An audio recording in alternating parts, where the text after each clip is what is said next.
अस्सलाम वालेकुम गाइस, मेरा नाम है अली और मैं अपने channel daily horror stories by Ali से आपके सामने मौजूद हूँ। मैं उम्मीद करता हूँ आप लोग जहाँ पे भी मौजूद हैं खैरियत से हैं, खुश हैं और आपकी ज़िंदगी बहुत अच्छी गुजर रही है।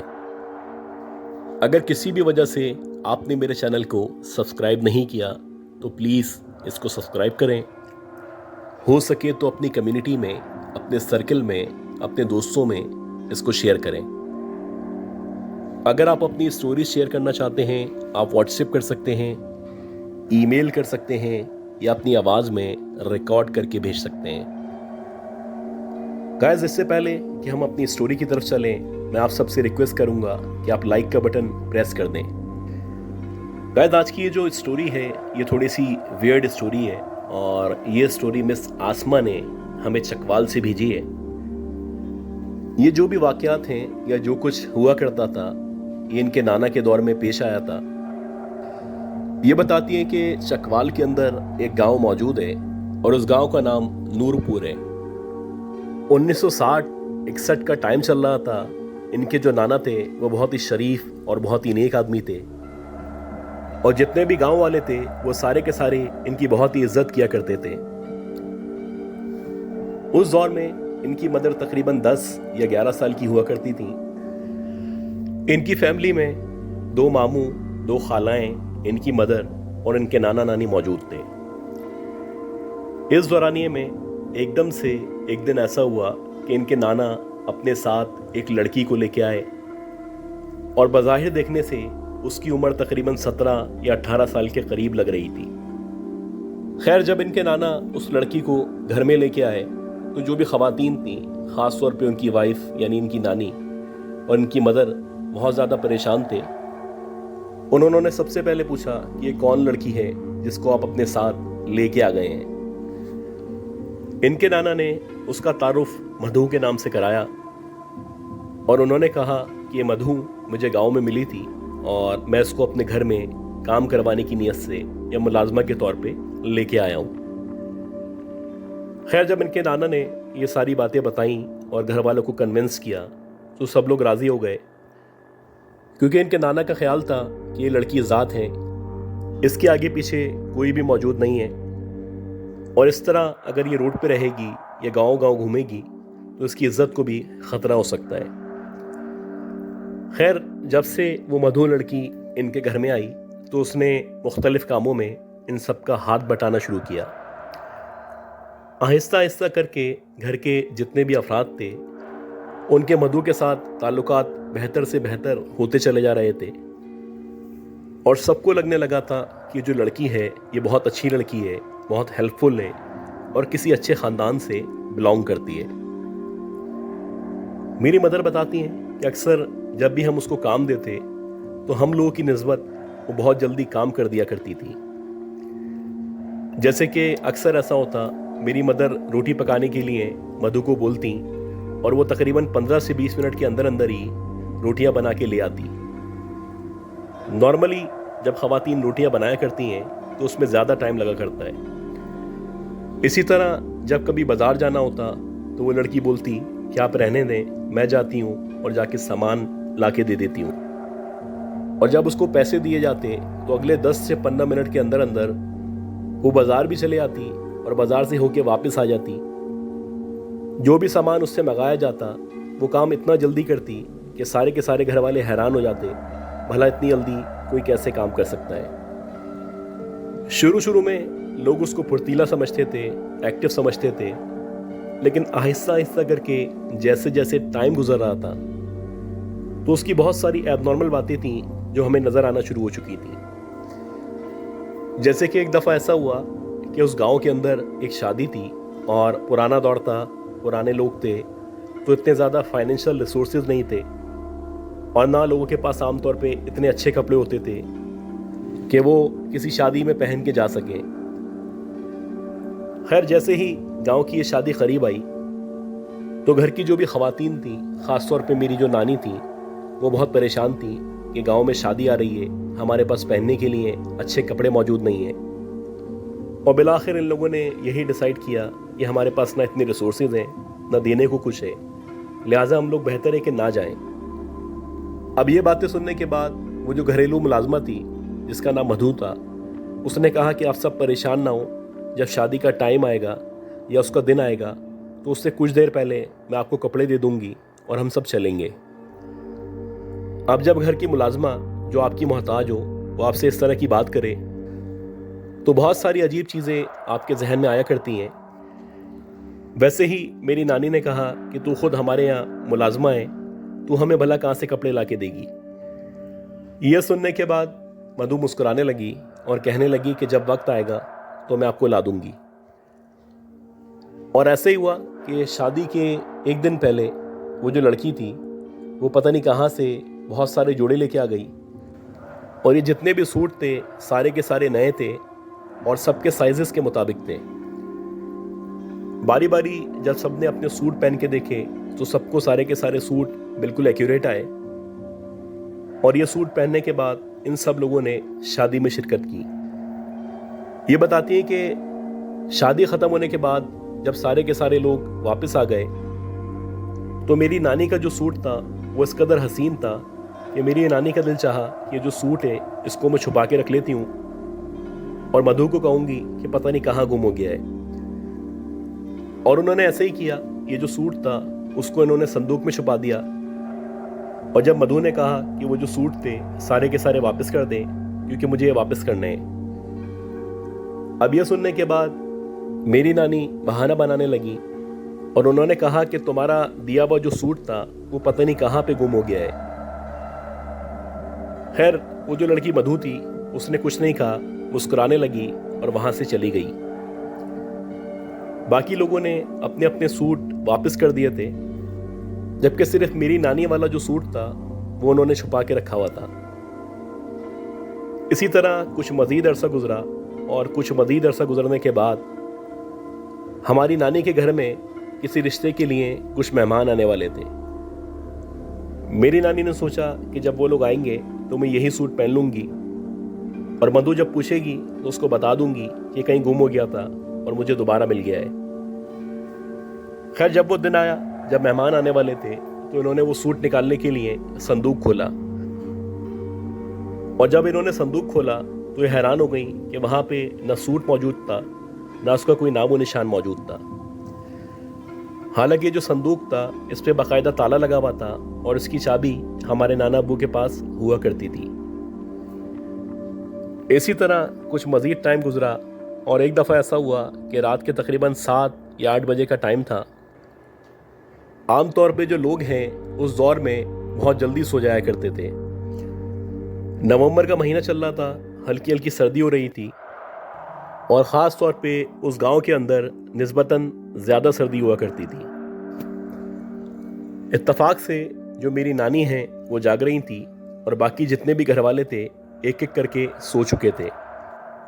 इसी दौरानिए में एकदम से मेरी नानी को सहन की तरफ से कोई आवाज़ आना शुरू हुई, और ये जो आवाज़ थी उस आवाज़ को सुन के लग रहा था जैसे कोई सहन में मौजूद है या फिर सहन में उछल कूद कर रहा है। खैर कुछ देर के बाद जब इन्होंने बाहर जाके देखा या बाहर की तरफ झांका तो इन्होंने देखा कि सहन में जहाँ पे नीम का दरख्त लगा हुआ है उस दरख्त के नीचे 4-5 लड़कियां हैं जो बैठी हुई हैं, और ये जितनी भी लड़कियां हैं इन सब की जो शक्लें हैं वो सारी की सारी शक्लें बिल्कुल मधु की तरह हैं। बज़ाहिर देखने से ऐसा लग रहा है कि मधु के ही रूप में बहुत सारी लड़कियां हैं जो पेड़ के नीचे खेल रही हैं या आपस में बातें कर रही हैं। अब जब इन्होंने ये मंजर देखा तो इनकी समझ ही नहीं आया कि ये क्या देख रही हैं, क्योंकि भला ऐसा कैसे हो सकता था कि एक ही शक्ल की बहुत सारी लड़कियां दरख्त के नीचे मौजूद हों। खैर ये जल्दी से वापस पलटी, और ना सिर्फ वापस पलटी, जल्दी से आके इन्होंने रजाई अपने ऊपर डाली और सो गई।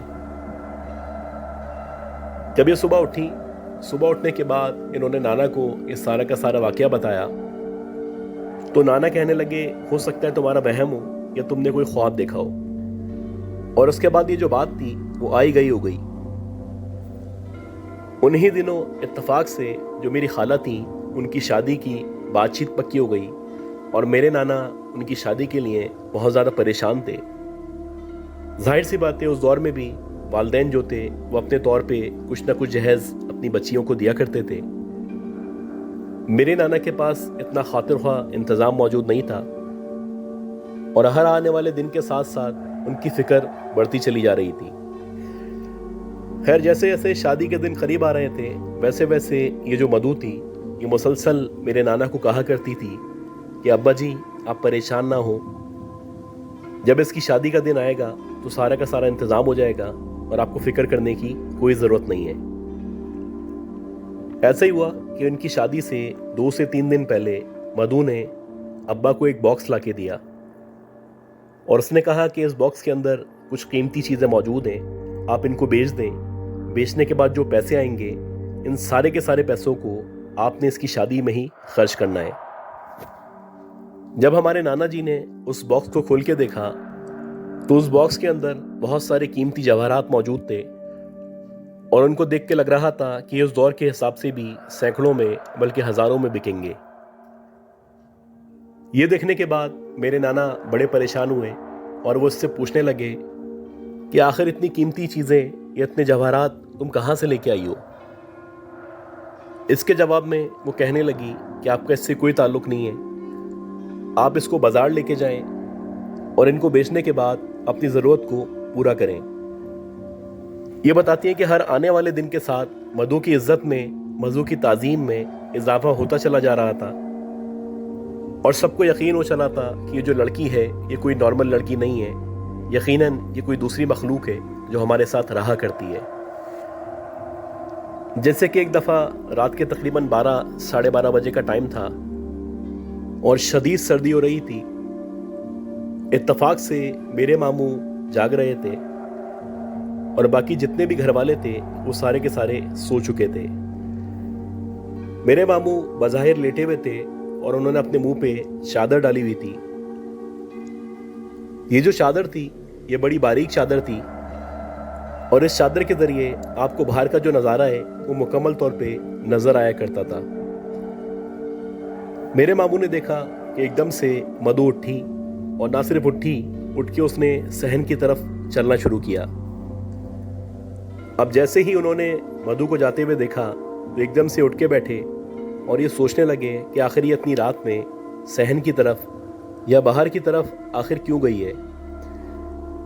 ये उसको फॉलो करने के लिए उठ के जैसे ही सहन की तरफ आए तो इन्होंने देखा कि सामने दूर एक बेरी का दरख्त लगा हुआ है और मधु बेरी के दरख्त के नीचे खड़ी हुई है और बज़ाहिर ऐसा लग रहा है कि उसके हाथ में एक थाल मौजूद है और उस थाल के ऊपर बहुत सारी चीज़ें रखी हुई हैं और पीछे से देखने पे ये अंदाज़ा हो रहा है जैसे कि वो थाल हाथ में लेके बेरी के दरख्त की तरफ जाके पूजा कर रही है।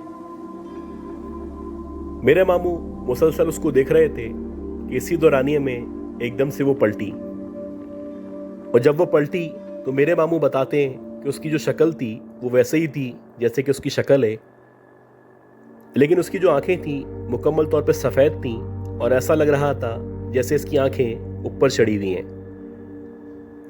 एकदम से जब उसने मुझे देखा तो वो देखते ही मुस्कुराने लगी और मुस्कुराते मुस्कुराते उसने अपनी शहादत की उंगली अपने होठों के सामने लगाई जैसे कि वो मुझे इशारा कर रही हो कि खामोश रहो या किसी को कुछ नहीं बताना।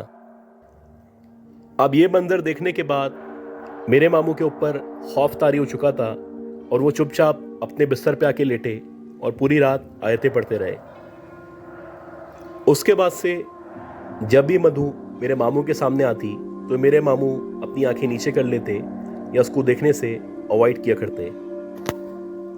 जैसे जैसे टाइम गुजर रहा था वैसे वैसे जो हमारे घर के हालात थे वो अच्छे से अच्छे होते चले जा रहे थे। नाना फाइनेंशियली बहुत ज़्यादा स्ट्रांग हो चुके थे और जैसे जैसे इनके हालात सही हो रहे थे वैसे वैसे मेरे नाना ने, नानी ने और इन लोगों ने सोचना शुरू कर दिया था कि अब वक्त आ चुका है कि हम किसी शहर की तरफ मूव कर जाएं। कुछ अरसा मज़ीद उस गांव में गुजारने के बाद बिलाखिर मेरे नाना ने जिद्दोजहद के बाद लाहौर शहर में एक प्लॉट ख़रीद लिया और जब उन्होंने वहाँ पे प्लॉट ख़रीदा तो आहिस्ता आहिस्ता करके उसको बनवाना शुरू किया। जब से मेरे नाना ने लाहौर में प्लॉट ख़रीदा था तब से मधु का जो बिहेवियर था वो आहिस्ता आहिस्ता करके चेंज हो रहा था और ऐसा लग रहा था जैसे वो किसी बात पे बहुत शदीद नाराज़ है।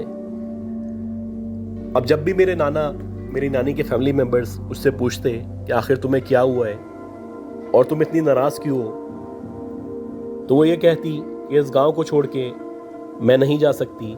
अगर तुम लोगों को लाहौर जाना है तो तुम लोग चले जाओ, लेकिन मैं हमेशा इसी गांव में यहीं पे रहूंगी।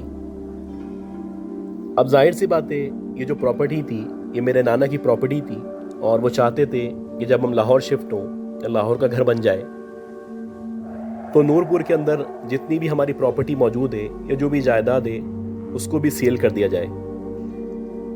खैर बिला आखिर 2 से 3 साल के अंदर अंदर लाहौर के अंदर जो घर लिया था वो मुकम्मल तौर पे तामीर हो चुका था और अब मेरे नाना मुकम्मल तौर पे तैयार थे कि किसी भी दिन ये अपनी फैमिली के हमरा वहाँ पे चले जाएंगे।